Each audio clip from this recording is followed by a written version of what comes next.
gabojnë të mënyra se si e përdorin të fare. Farat vërtet mund të kenë vlera, patjetër që kanë vlerat e tyre, por sot në disa raste ne po e kthejmë barë për shëndetin tonë dhe sidomos për zorën. Ja disa nga elementet e gabueshëm që njerëzit bëjnë.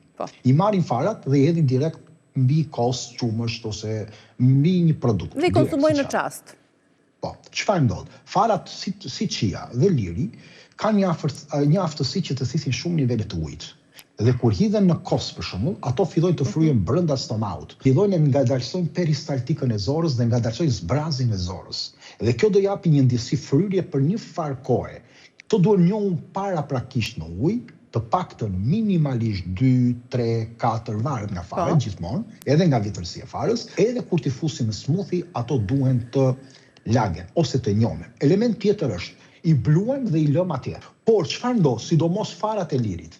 Në momentin që i bluajmë dhe nuk i përdorim të freskët bluara, yndyrat e tyre ekspozohen dhe ajrit dhe dritës dhe oksidohen. Duke oksiduar, vitamina E kthehet në prooksidant. Dhe duke u kthyer jo në antioksidant, po prooksidant, më shumë bëjnë dëm se sa sjellin mirësi. Dhe kthehen në një nxitës të inflamacionit në trupin tonë. Në ana tjetër një gabim shumë i madh. Konsumimi i përditshëm i shumë njerëzve që janë pa ndërprerje. Dëgjoj njerëz se ton kemi 2, 4, 5 vite vetëm han fara. Po çfarë bëjnë? Ata nuk e kuptojnë që farat nuk janë bërë, nuk është ushqimi jon bazë dhe nuk janë bërë që të konsumohen për ditë. Ato do bllokojnë gjithë to minerali që tham dhe do shtojnë inflamacionin në zorën tonë dhe më shumë do sjellin jo benefite po të këqija.